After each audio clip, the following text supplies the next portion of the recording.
A soft golden light filtered through the small windows of the first-class cabin, casting a gentle glow over the gleaming gold accents in the caramel leather seats, cared for as meticulously as an executive's chair. It was a luxurious space, seemingly reserved only for the chosen few, until Marcus Langston walked in. He entered quietly, needing no announcement. His charcoal gray tailored suit clung perfectly to his powerful frame, his polished Italian leather shoes tapping lightly against the carpet, accompanied by a faint trail of cedarwood cologne, all exuding a dignified, understated power. But in that very moment, in the serene and elegant atmosphere of the first-class cabin, a sharp, caustic voice sliced through the air like a cold blade. "Looks like they'll let just anyone in here now, huh?" The woman who uttered those words was none other than Vanessa Creed, the chief flight attendant of Horizon Airways Flight 119, from Los Angeles to New York. She stood at the front of the cabin with an air of arrogance, her blonde hair pulled back so tightly it seemed every strand was perfectly gridded, and her eyes, a cold, unfriendly shade of blue, swept over Marcus from head to toe as if she were inspecting a stain accidentally smeared onto a luxury leather seat. Marcus did not react. He was all too familiar with that look. Years of navigating the business world had taught him that true power didn't need to shout. It was reflected in a calm gaze, in standing tall amidst the storm, and in the wisdom of knowing when to speak and when to stay silent. He chose silence, but it was not acceptance. The atmosphere on the luxurious flight began to fracture from the very first minutes. The surrounding passengers, most of them white and dressed in high-end business attire, began casting sideways glances at Marcus with suspicion. A salt-and-pepper-haired man in a pinstripe suit nudged his companion, whispering something that made them both chuckle. A middle-aged woman clutching a string of pearls gripped her handbag a little tighter. No words were spoken aloud, but their eyes said everything. Marcus handed his ticket to Vanessa for inspection. The print was sharp and clear. Langston, Marcus. Seat 1B, one of the best seats on the plane. Vanessa took the ticket as if handling something contaminated. She held it up to the light, scrutinizing it as though looking for a counterfeit. "This ticket, something doesn't seem right," she said, her voice cold as if delivering a verdict. Marcus maintained his calm exterior, but deep inside he understood clearly. This battle was going to be more than just a flight. She insisted on scanning the ticket twice, then 3 times. Each time the device's green light confirmed the ticket was fully valid, but she refused to relent. "Sometimes people try to sneak their way into this cabin," she said, half mocking, half warning, her eyes on Marcus, sending an unmistakable message. "You don't belong here." The cabin began to murmur. The man in the pinstripe suit exhaled derisively. Somewhere behind them the soft pop of a champagne cork echoed, the perfect punctuation to the circus in paradise. Marcus did not respond. He simply reached up, adjusting the button of his jacket as if brushing off invisible dust, though the only thing he was truly brushing off was the invisible stain of humiliation. Then, with slow, proud steps, he made his way to his C, 1B. But Vanessa wasn't finished. She followed him like a calculating shadow. "Please store your bag under the seat. We are closing the overhead compartments early for safety reasons," she announced, slamming shut the empty overhead bin just as Marcus was about to place his elegant leather briefcase inside. The loud bang startled the entire cabin. A few heads turned.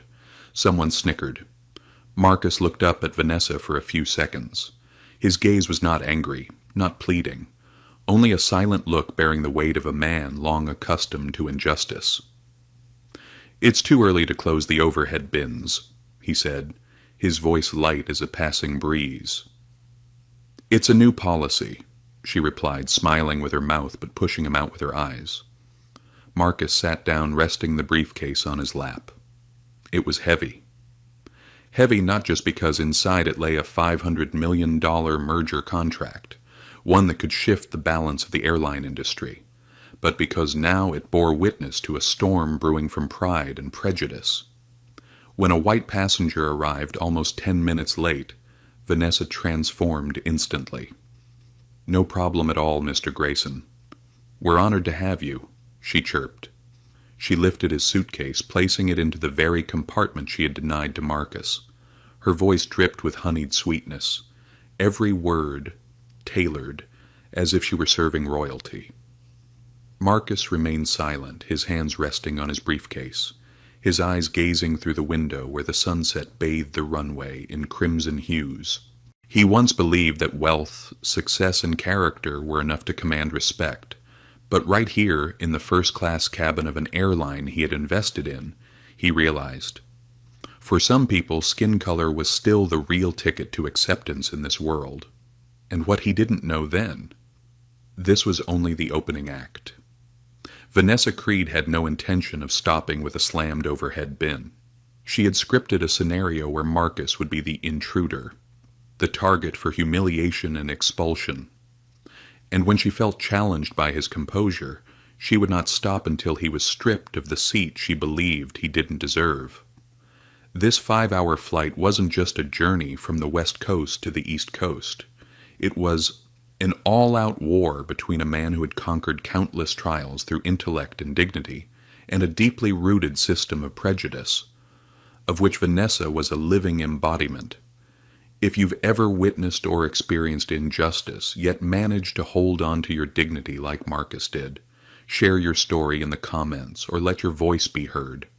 And don't forget to follow us so you don't miss the next chapter, where the truth will surface and justice will find its way back home. The engine hummed softly as Horizon Airways Flight 119 began to taxi down the LAX runway, preparing for a 5-hour transcontinental journey. The orange-gold light of sunset slanted through the small windows, bathing the first-class cabin in a dreamy glow like an oil painting. Marcus Langston sat still in seat 1B, his charcoal gray suit now soaked in the scent of coffee and disdain, yet his eyes remained steady, sharp like a blade forged through fire. He fastened his seatbelt, smoothing the wrinkled fabric of his suit after the humiliating overhead bin incident. The entire first-class cabin remained silent, an oppressive, heavy silence, as if his very presence was a crack marring the perfect painting they had crafted for themselves. But Marcus didn't yet know that Vanessa Creed was preparing a bigger crack, one not so easily repaired. Less than 20 minutes after takeoff, just as the "Fasten Seatbelt" sign was turned off, Vanessa returned, this time wearing a smile so sweet it bordered on grotesque. She held an electronic clipboard and a pen in her hand, her eyes shining strangely, as if she were about to bestow upon Marcus an award, or serve him an indictment. "Apologies for the earlier inconvenience, Mr. Langston," she said, her voice dripping like honey laced with venom. "It's just, our system has detected a small issue with your seat." Marcus looked up, narrowing his eyes. "An issue?" "Yes," Vanessa nodded, feigning regret. "It appears that seat 1B has been double booked. According to FAA regulations, in the case of a seat duplication, the passenger must be moved to economy class for swift resolution." The words slid across Marcus's skin like a blade. A slight smile crossed his lips, just as he expected. Vanessa wouldn't back down. She wouldn't stop until she pushed him out of this world. Marcus pulled out his ticket, the original one printed boldly, 1B, Marcus Langston. He handed it to Vanessa, his eyes carrying a light, quiet defiance. Vanessa took it, pretending to scan it with her device. A beep sounded, the undeniable confirmation that Marcus's ticket was perfectly valid. She froze for a fraction of a second. Quickly she regained her professional smile, but the twitch at the corner of her eye betrayed her. "Maybe the system's glitching," Marcus said, his voice as calm as a still lake at midnight. "Regardless," Vanessa said, her voice lowering, "for safety reasons, I must ask you to move to seat 9C. The entire first-class cabin began paying attention. Curious, judgmental, even entertained glances drifted over. A middle-aged man in a pinstriped suit chuckled alongside his companion. A woman with a pearl necklace clutched her handbag tightly. It was a space filled with whispered privilege. "He doesn't belong here." Marcus understood perfectly. If he reacted aggressively, he would become exactly the image Vanessa was trying to create. A troublemaker, non-compliant, disruptive. So he stood up slowly and proudly, lifting the heavy leather briefcase in his hand, and made his way to the economy seat Vanessa had designated, 9C. A cramped spot squeezed between a man in a sweat-drenched tracksuit and a woman with a tiny yapping dog. The first fall. But Marcus told himself, don't let them steal your dignity. Never. But if he thought being forced to move seats was the end, he had underestimated the simmering hatred burning inside Vanessa Creed. Just 30 minutes after he settled into the new seat, as the cabin lights dimmed and soft music began to hum through the speakers, Vanessa pushed a beverage cart down the aisle. This time there were no apologies, no smiles. Only a steaming cup of black coffee that she accidentally spilled straight into Marcus's lap. Hot, scalding black coffee soaked his expensive suit, burning the skin beneath the fabric. "Oops," Vanessa feigned surprise, tossing a pile of crumpled napkins into his lap. "Economy's a bit cramped. Sorry about that." No one in the economy cabin saw it as an accident. They only saw a troublesome black man, awkwardly patting down his soaked suit. And far back there, in the first-class cabin, came faint snickers, downturned eyes, silent satisfaction. Marcus drew a deep, slow breath, as if inhaling all the pain, the anger, the humiliation, only to crush it silently within himself. He knew. This game was far from over. The scalding coffee seeped through the fabric of Marcus's suit, steaming faintly like a smoldering fury just beneath his skin. The cramped seat at 9C pressed him into a tiny space, squeezed between the snoring wheezes of the man in the tracksuit and the shrill yapping of the woman's tiny dog beside him. Marcus Langston closed his eyes, took a deep breath, counted the rhythm. 1, 2, 3. He knew. If he stood up right now, if he exploded, everything Vanessa was waiting for would happen. Marcus Langston, black man, losing control on the flight. He wasn't going to give her that weapon. Not now. Not that easily. But Vanessa had already prepared the next move, and it was more vicious than he had imagined. Just 15 minutes after the coffee accident, while Marcus was still blotting away the bitter steam rising from his expensive suit, a cold voice echoed over the cabin's intercom. "Attention passengers. Due to a technical issue detected in the area of seat 9C, we need to conduct an immediate inspection." The entire cabin buzzed with murmurs. All eyes, once again, zeroed in on Marcus, like spotlights pinning a criminal to the stage. Vanessa appeared, her heels clicking sharply down the narrow aisle, a clipboard in hand, her eyes blazing with the light, only known by those who feel they hold absolute power. "Mr. Langston," she said, her voice pitched just loud enough for half the plane to hear, "there's been a report that your tray table has been damaged and may no longer meet safety standards. We must address it immediately." Marcus looked up, his gaze now dark and deep as a sea before a storm. "The tray table?" he asked, his voice cold and detached. "Yes," Vanessa replied, casting her eyes dramatically around the cabin like an actress playing to a full house. "There are signs of deliberate tampering. A wave of murmurs swept across the cabin. Some passengers shook their heads, whispering not so secretively, "I knew it."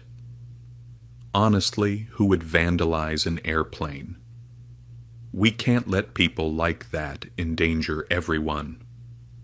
Marcus clenched his fists, the burn from the coffee now secondary to the rage gnawing at every muscle fiber inside him. He opened the tray table, slowly, letting everyone see. There was nothing but a few coffee stains, a slight scratch, no breaks, no structural damage, no evidence of sabotage. "It's not broken," he said, his voice firm. "Just spilled coffee." Vanessa still smiled, but her smile was as cold as steel. She turned and signaled a young flight attendant, who hesitantly approached carrying a small handheld scanner. "According to regulations, we'll conduct an independent inspection," Vanessa announced. The scanner passed over the tray. No alarm, no signs of damage. Every reading came back normal, but Vanessa didn't retreat. "The device might not detect minor damages that could impact cabin pressure," she said, her voice as smooth as syrup, but every word shot out like an arrow straight into Marcus.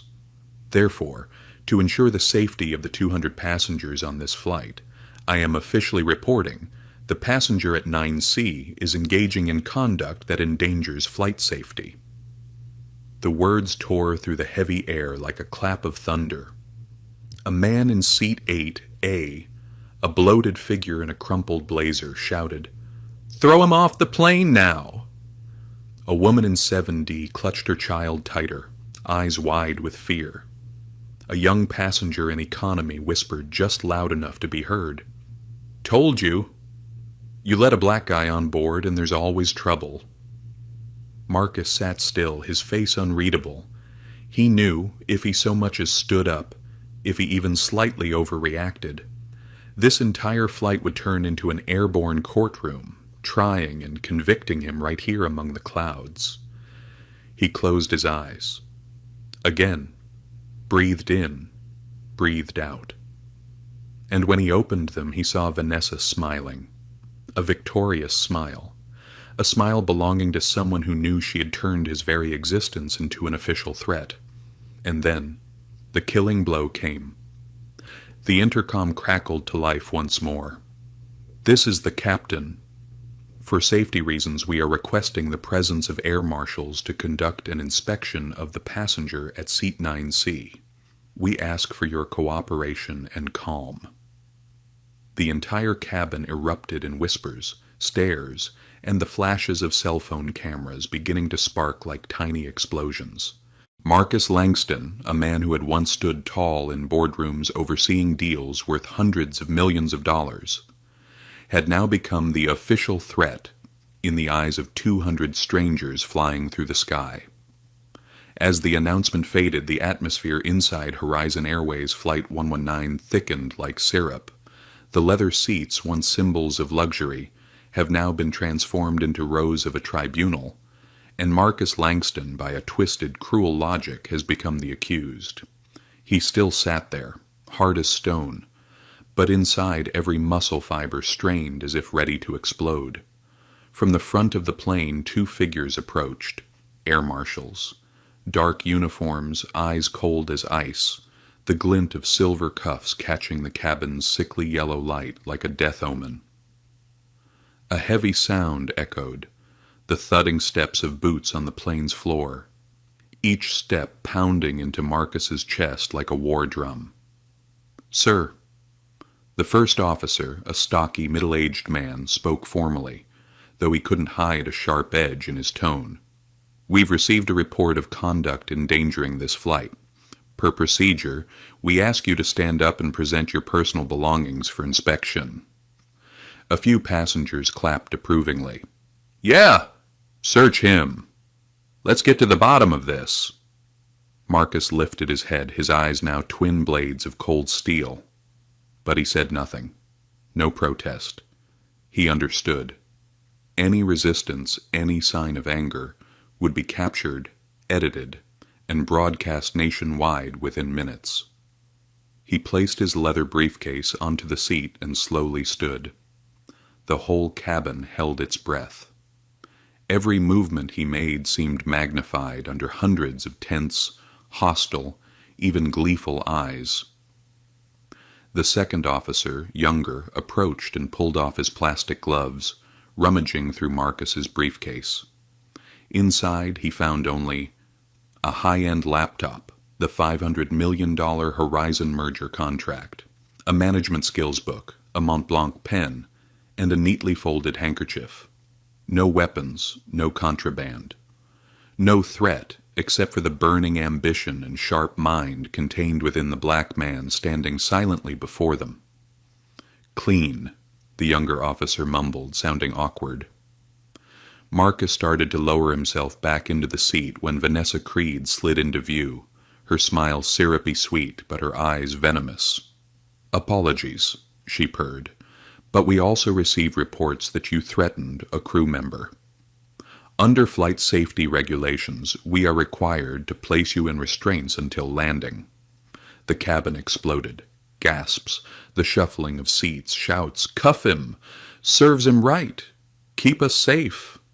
A tidal wave of hatred surged up, as if all the resentment these people had ever nursed suddenly found the perfect scapegoat. Marcus froze. He felt his flesh torn apart, not by hands, but by the eyes, those same eyes that had once sneered at him, now lashing him without mercy. "For safety reasons," the officer repeated, almost as if seeking some shred of decency within himself. Marcus nodded. Slowly, he extended his wrists. The metallic click of the cuffs snapped through the cabin, echoing off every bulkhead, pounding into every pounding heart. The cold steel bit into his wrists, a living, undeniable humiliation. He, Marcus Langston, the largest shareholder of Horizon Airways, a man who had signed contracts worth hundreds of millions, now stood cuffed mid-air, under the eyes of passengers he once worked to serve, and they, the crowd, had no shame in punishing him with their words. That thing thought he could sit in 1B? Knew it. People like him can't behave properly. Nobody wants to sit near his kind. Snickering spread. Camera flashes erupted. Live stream started. Voices gleeful. "We're on Horizon 119. Some black guys are causing trouble. They cuffed him. Gross!" Marcus closed his eyes. Again. Not to cry, but to shield the pride burning fiercely inside him from being seen in their eyes. Vanessa brushed past him, her gaze flashing with cruel satisfaction. "You should have known your place," she whispered, just loud enough for Marcus to hear, before striding back toward first class, where champagne glasses were once again raised in silent celebration, and the plane hurtled onward into the dark, cold sky. Marcus leaned against the wall, his wrists raw under the biting metal cuffs. Around him passengers turned away, disdainful, silent, detached. No one asked if he needed water. No one asked if he was hurt. No one asked what had happened. To them, Marcus Langston had been boxed, labeled, and judged a criminal. The "Fasten Seatbelt" sign lit up in Horizon Airways Flight 119, followed by a cold announcement over the intercom. "Dear passengers, due to an emergency, the aircraft will be making an unscheduled landing at Denver International Airport. Please comply with the flight attendant's instructions." The cabin erupted into a chorus of murmurs. Some passengers clicked their tongues in irritation. Others whispered about the troublemaker. Handcuffed back in economy class, Marcus Langston. He sat there, his back pressed against the wall, wrists clamped in freezing steel cuffs, his gaze fixed on the misty window. Denver, not New York, not the destination of the 5-hour journey he had prepared for, but an emergency stop for a nightmare he hadn't caused. The plane jolted harshly as it touched down. The wheels slammed into the tarmac, with a jolt that lifted passengers from their seats. The screech of brakes shrieked through the cabin. Luggage clattered violently in the overhead bins. The moment the plane came to a complete stop, 2 ambulances were already waiting outside. The cabin door swung open, and a team of paramedics rushed in, pushing a stretcher. And the person on that stretcher was none other than Vanessa Creed. The grand performance had officially begun. She lay there clutching her chest, her face theatrically pale, her voice weak but loud enough for everyone to hear. I think I've been poisoned. I can't breathe. Moans, fake coughs, dramatic gasps. Panic spread like wildfire. Whispers burst into full-blown cries. Poisoned? On a plane? It's him. He did it. Marcus closed his eyes. He understood immediately. She didn't just want to humiliate him. She wanted to destroy him completely. A police officer marched straight up to Marcus, his face as cold and chiseled as stone. Marcus Langston. Yes, Marcus replied, his voice hoarse but steady. You are suspected of involvement in the poisoning of the chief flight attendant on Flight 119. You have the right to remain silent. Anything you say can and will be used against you in court. A dizzying wave crashed over Marcus, but he simply clenched his fists inside the cuffs. No wailing, no pleading, no bowing. The entire cabin exploded in orchestrated horror. Get him out of here! We have kids on this plane. Murderer! Arrest him now! Marcus was pulled to his feet, wrists locked tight, and marched down the narrow aisle. The same faces that once bowed to him in opulent boardrooms were now twisted into grotesque masks of fear and hate. A plastic cup of water was hurled through the air, striking his shoulder. A man shouted, "He doesn't belong in this world!" A woman sobbed, clutching her young son close. Look, son, that's why you have to be careful around people like them. Marcus walked through a sea of shame. Each step was heavy, as if he were treading on the wreckage of trust and dignity. But he held his head high, not out of arrogance, but because he knew, if he bowed now, Vanessa would win. And not just him. Thousands of other black men and women fighting every day for a place in a world that constantly doubted them would lose too. Outside the plane, police vehicles waited. Marcus was shoved into a cruiser, his cuffed hands hoisted awkwardly behind him, the door slamming shut with a final brutal clang. Vanessa was wheeled behind him on the stretcher, her face as white as chalk, her eyes glittering with cold triumph. Cameras, phones, and live streams exploded into action. The hashtag number sign Horizon Poisoning began trending across social media within minutes. A hurricane of slander swept across the internet, tearing apart the reputation Marcus had spent 2 decades building. In a grim interrogation room at Denver Airport, Marcus was stripped of all his personal belongings. A stone-faced investigator slammed a temporary indictment on the table. Poisoning. Endangering flight safety. Facing up to 20 years in prison. Marcus stared straight at him, his eyes no longer burning with rage, but deep, fathomless like an abyss. I never touched any drink, Marcus said, his voice low but resonant. There are witnesses, the investigator snapped. A flight attendant confirms Ms. Creed drank from a cup just before her symptoms started. But who gave her the drink? Marcus asked, his voice slow and deliberate. The investigator said nothing. Marcus knew. They didn't have an answer. They only had fear and prejudice overwhelming their reason. Outside the interrogation room, news headlines rolled in like a tsunami. Horizon shareholder accused of poisoning crew member. Marcus Langston, from millionaire to criminal. Old friends cut ties. Business partners fell silent. The media circled like vultures, hungry for a bloody ending. But deep in the pit of despair, Marcus held on to a tiny flame. He closed his eyes, and remembered his grandmother who once cradled him in her frail arms and whispered, "They will knock you down, Marcus, but you You must rise.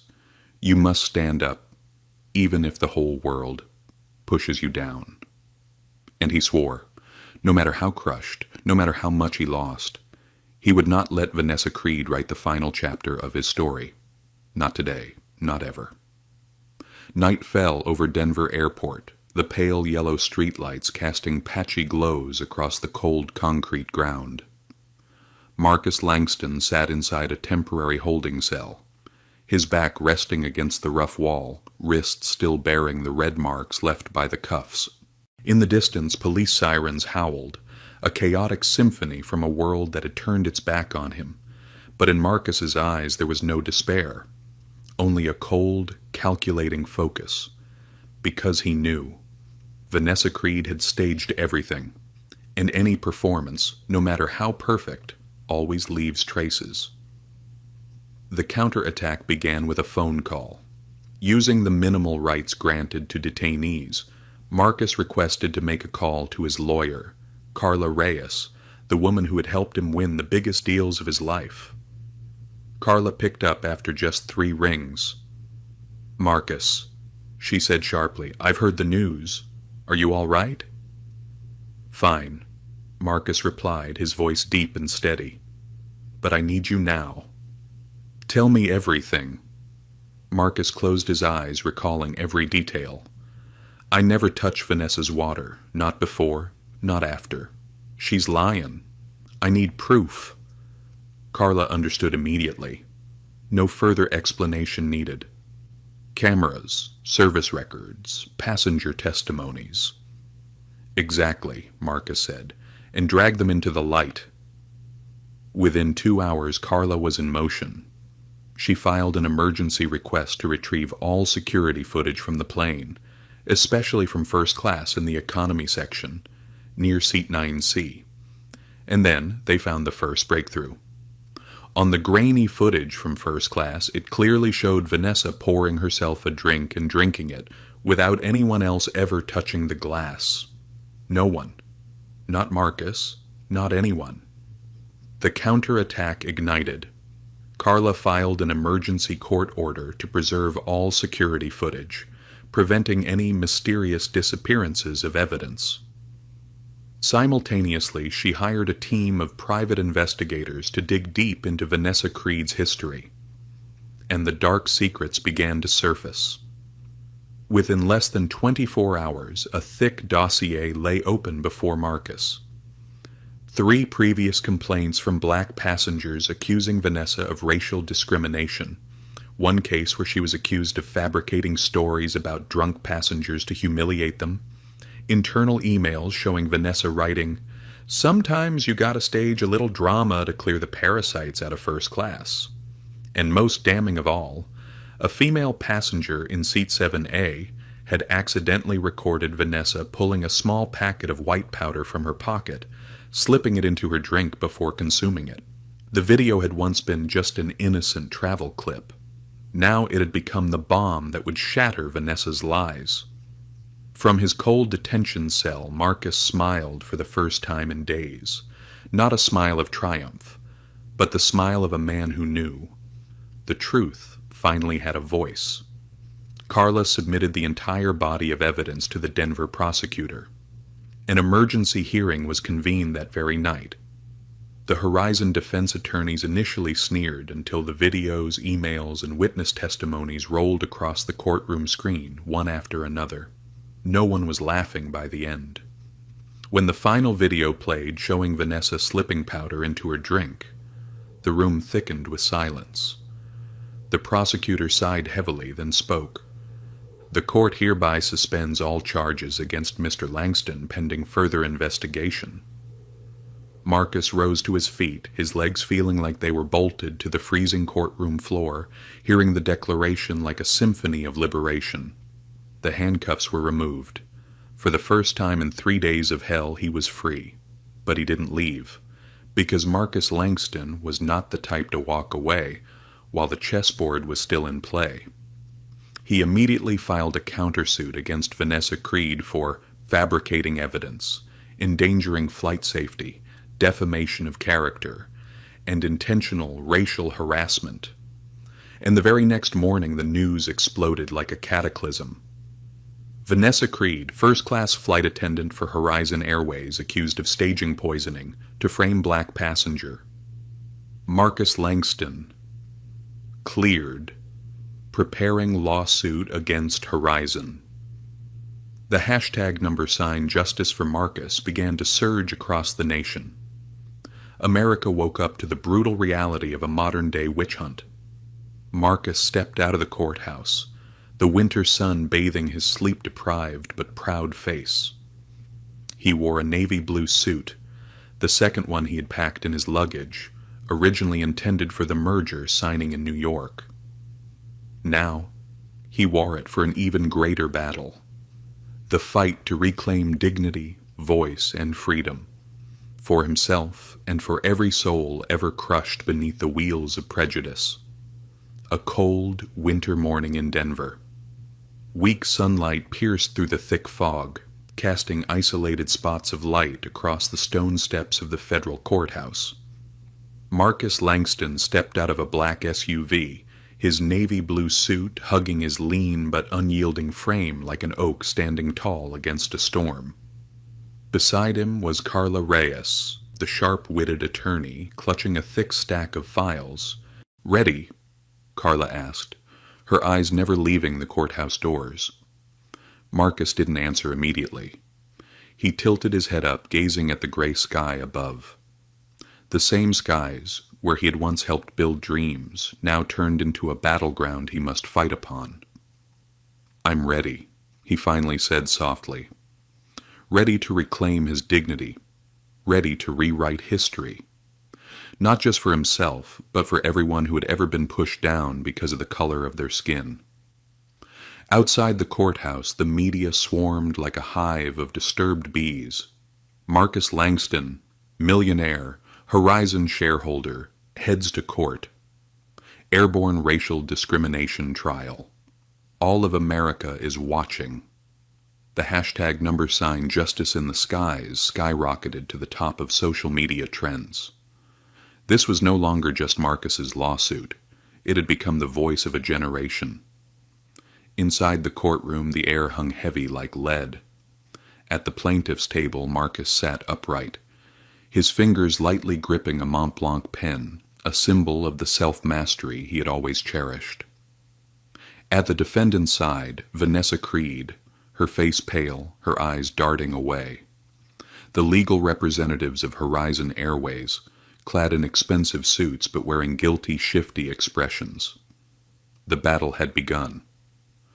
Carla rose to speak, her voice ringing through the courtroom like a tolling bell. "Your Honor, today, we are not merely trying a single act of defamation. We are putting on trial an entire system that has allowed racial prejudice to thrive in the skies of America." Each word fell like a hammer strike upon the conscience. Evidence was presented one after another. Footage clearly shows Vanessa slipping an unknown substance into her drink, internal Horizon emails exposing a pattern of covering up her discriminatory behavior, testimony from the passenger in seat 7A affirming that Marcus never touched any drinks. Security camera footage shows Vanessa staging the crime scene. Each piece of evidence lowered the defendant's posture inch by inch. When it came time for Horizon's defense to argue, their attorney flailed. "We do not condone Ms. Creed's actions. However, Horizon Airways does not endorse discrimination." Carla stepped forward, her eyes gleaming like steel. "Does not endorse it? Then how do you explain covering up 3 previous complaints? How do you explain VIPs being pampered while black passengers are stripped of their dignity?" Silence answered her, a silence louder than any defense. Then it was Marcus's turn to speak. He stepped up to the witness stand, facing a courtroom packed to the brim. His voice was deep, steady, each word carved into the walls. "I do not stand here today merely to reclaim my name. I stand here for everyone who has ever been boxed in by the color of their skin, by their social standing. I stand here to say, we have the right to dream, the right to succeed, the right to be treated as human beings. For a moment the courtroom fell into absolute silence. Not the silence of fear, but the silence of awakening. After 3 grueling days of debate, the jury returned with their verdict. Vanessa Creed was found guilty of defamation, evidence tampering, and endangering flight safety. Horizon Airways was held liable for enabling, covering up, and failing to control discriminatory practices. Marcus Langston was awarded a total of $50 million in damages and compensation.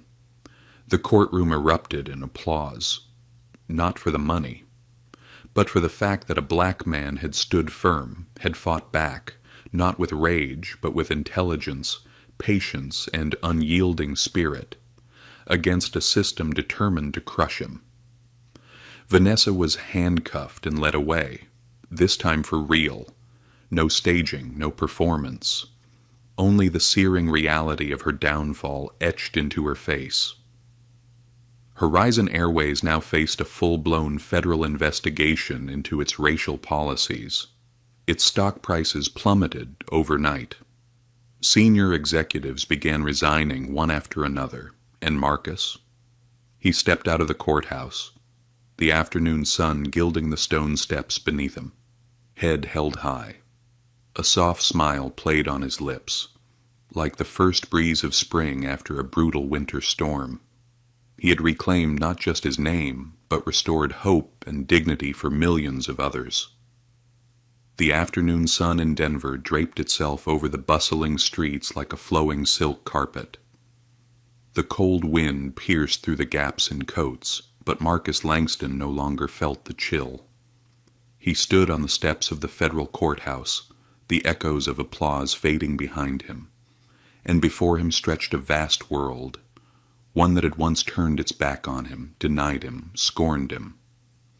Now it would have to lift its head and watch him walk forward.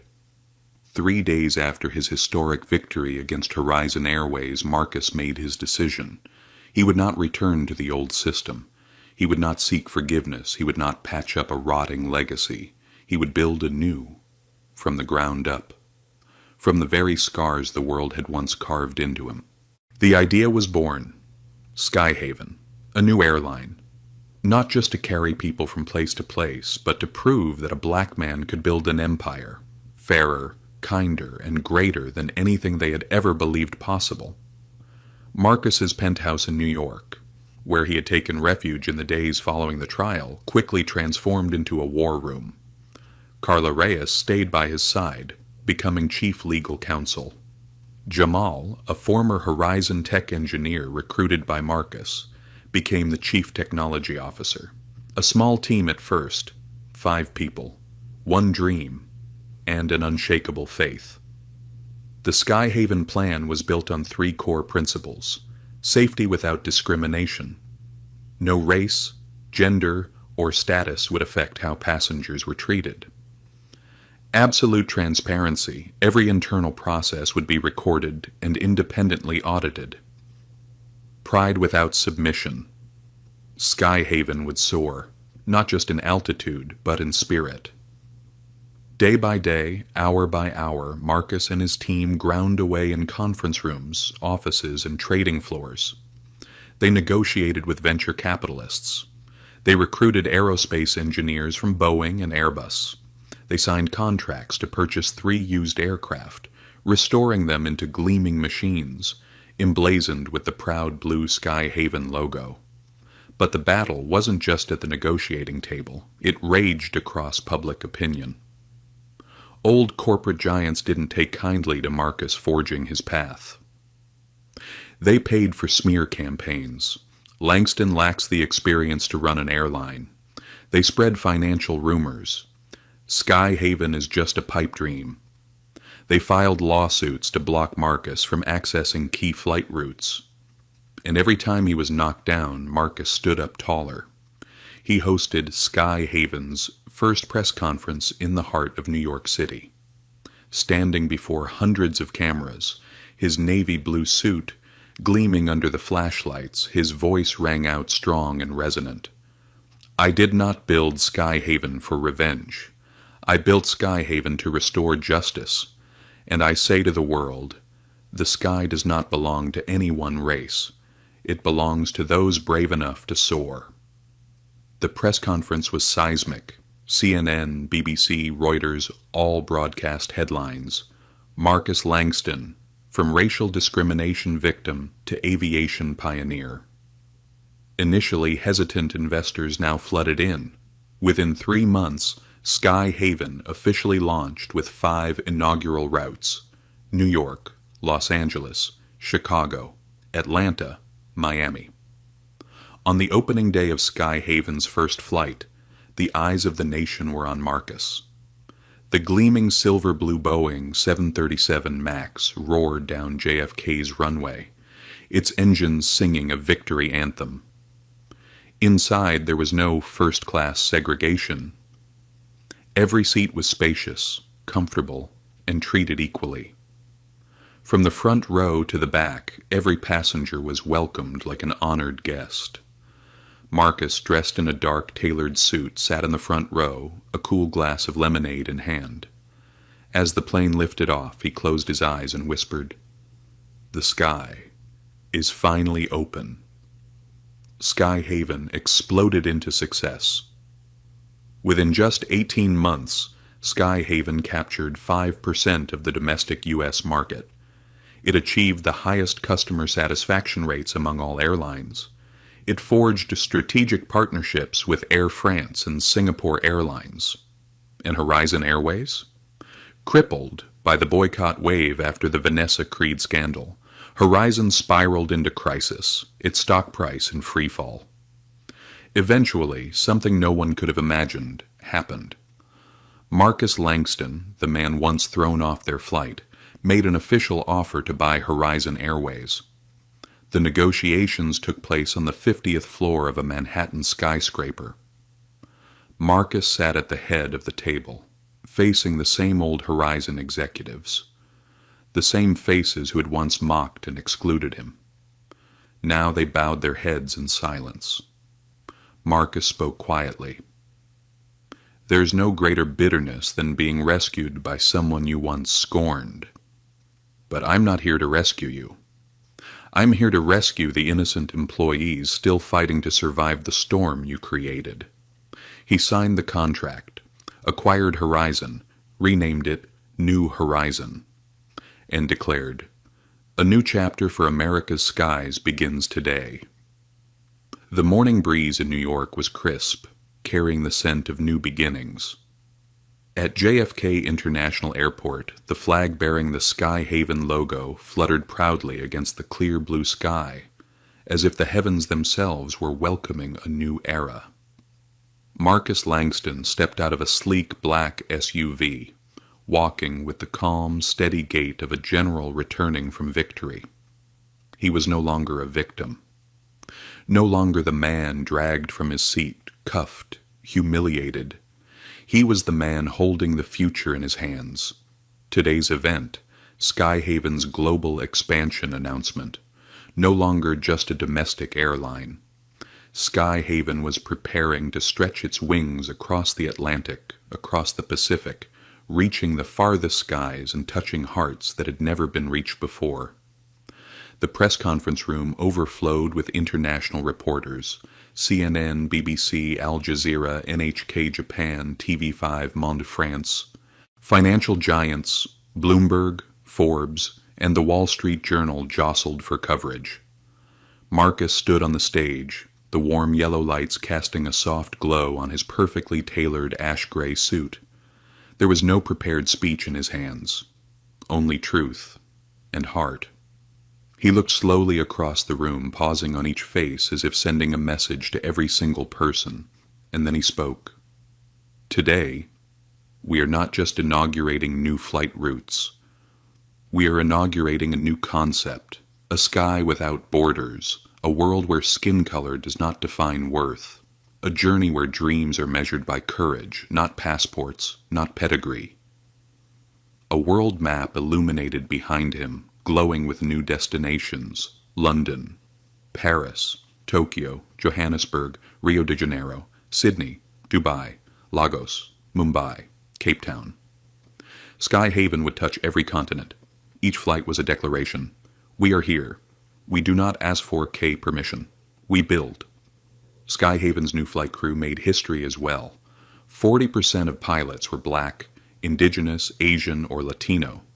50% of the captains and flight attendants were women, in an industry long dominated by men. Hiring policies based not on who you are, but what you can do. The Number Sky for All campaign exploded. Videos of passengers, black, refugees, women, LGBTQ+, experiencing Sky Haven flooded the internet, going viral. Flight schools sent letters of gratitude to Marcus for launching the Sky Haven Scholarship Fund, giving poor students the chance to pursue their dreams of flight. The world began to whisper one name, Marcus Langston. Not just a businessman, not just a symbol, but a living beacon of hope for a generation that refused to be broken. But Marcus didn't stop. He knew. If he soared high while leaving those still trapped on the ground behind, his victory would only be temporary. Marcus founded the Horizon Reborn Foundation, building aviation training centers for low-income youth, offering full scholarships for black students pursuing aerospace engineering, aviation management, and piloting careers, expanding international internships, bringing students from developing nations to study in the U.S. for free. Marcus Langston's story transcended America's borders. BBC produced a documentary series, Skybreaker. The Marcus Langston Story.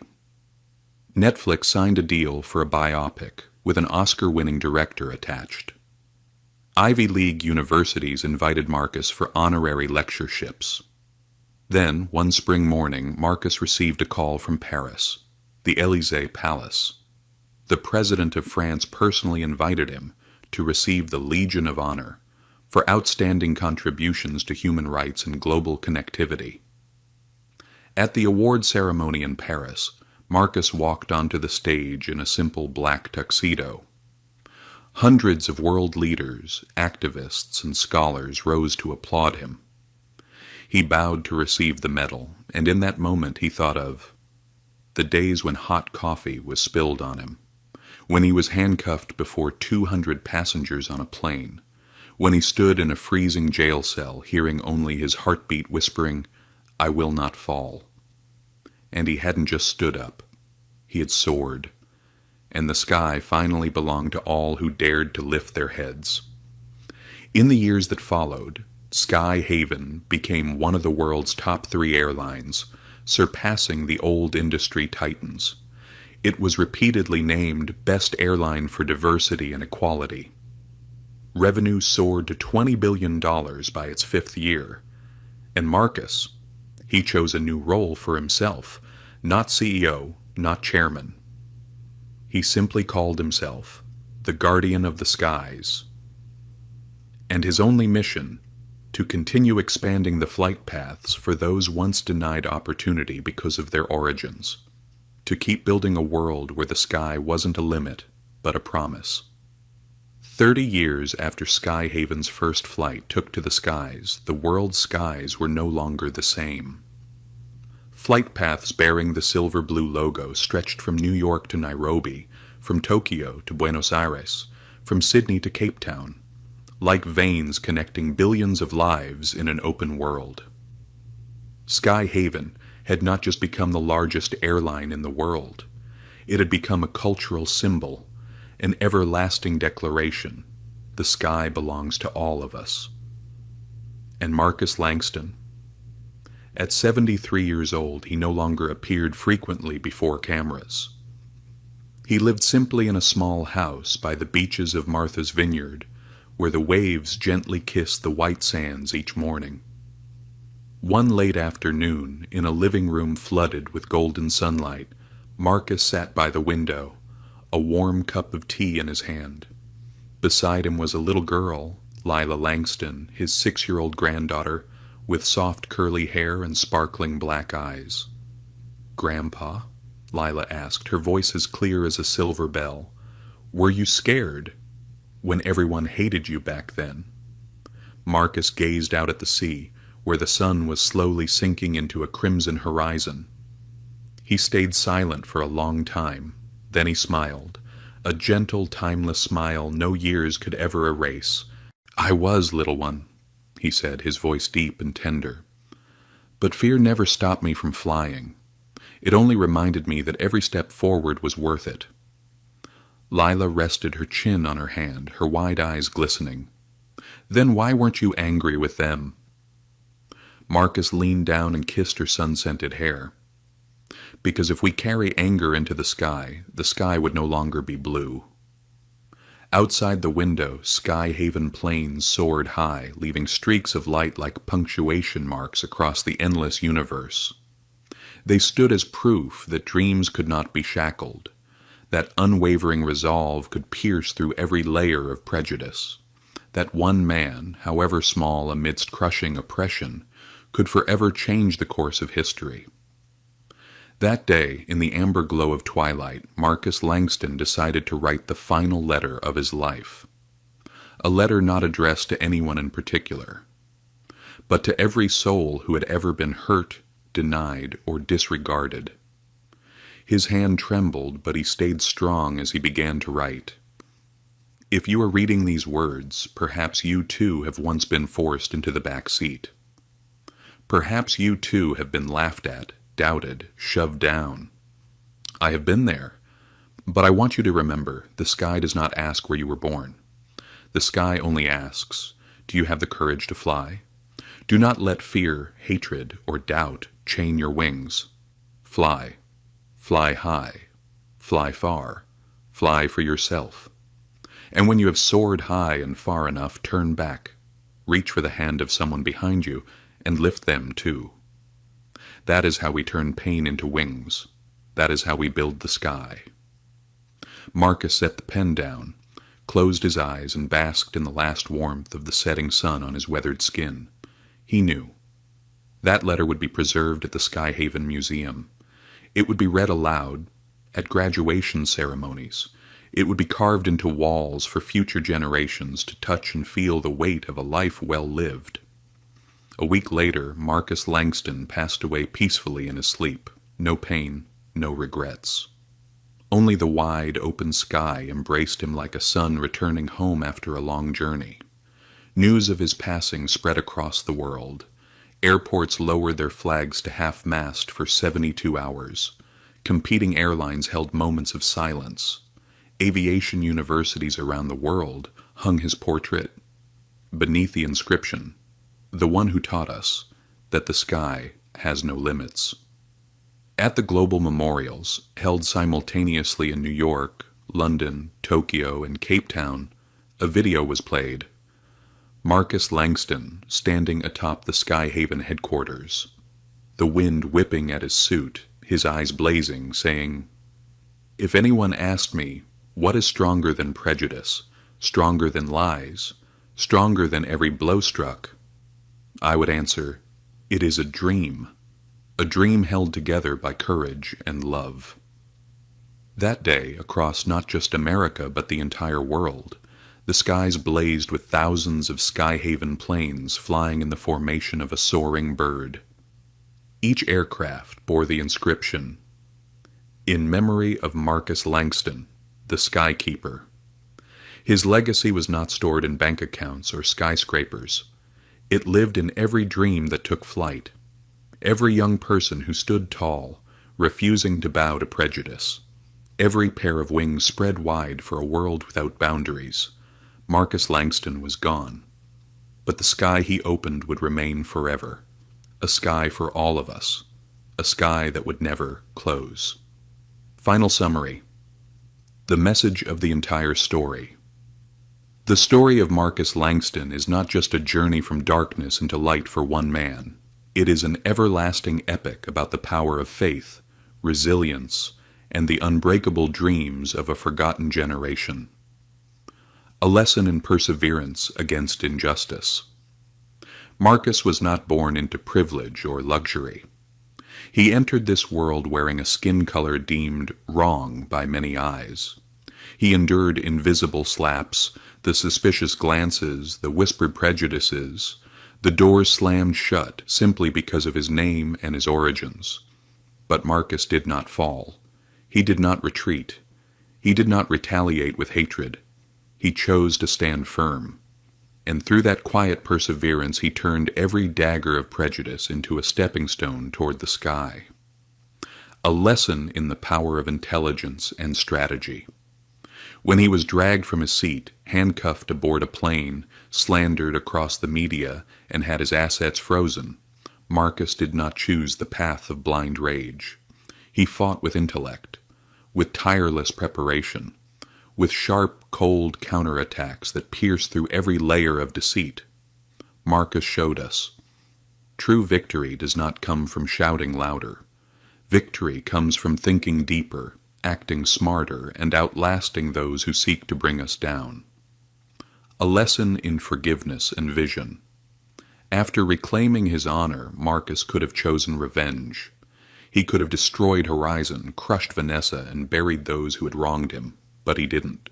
Marcus did not build Sky Haven for vengeance. He built it to prove that a better world is possible, a world where skin color is no longer a shackle, a world where every person, no matter where they are born, can soar. And in doing so, he lit a fire of hope for millions. He brought light into the darkest corners of despair. A lesson in turning pain into wings. Humiliated, deceived, and hunted like prey, Marcus endured it all. But he did not allow that pain to corrode him. He turned it into fuel. He turned it into wings. The sky does not ask where you were born, Marcus once wrote. The sky only asks, do you have the courage to fly? The story of Marcus Langston is an eternal reminder that pain, if we know how, can become our greatest source of strength. A lesson in true legacy: money can be lost. Fame can fade. Skyscrapers can crumble with time. But Marcus's legacy does not lie in bank accounts, nor in annual profit reports. His legacy lives in the hearts of the young black children sitting in a captain's seat for the first time, in the radiant smiles of passengers once denied and now fly freely to anywhere they dream, in the dreams of future generations where the question, am I allowed to dream, has become, where will I fly next? Final message. Stand tall even when the whole world pushes you down. Dream big even when your dreams are mocked. Fly even when your wings are torn. And once you have flown high enough, far enough, akbitim ache and lift someone else. Because in the end the sky does not belong to any one person. The sky belongs to all those brave enough to fly. Just like Marcus Langston did. Just like we can too.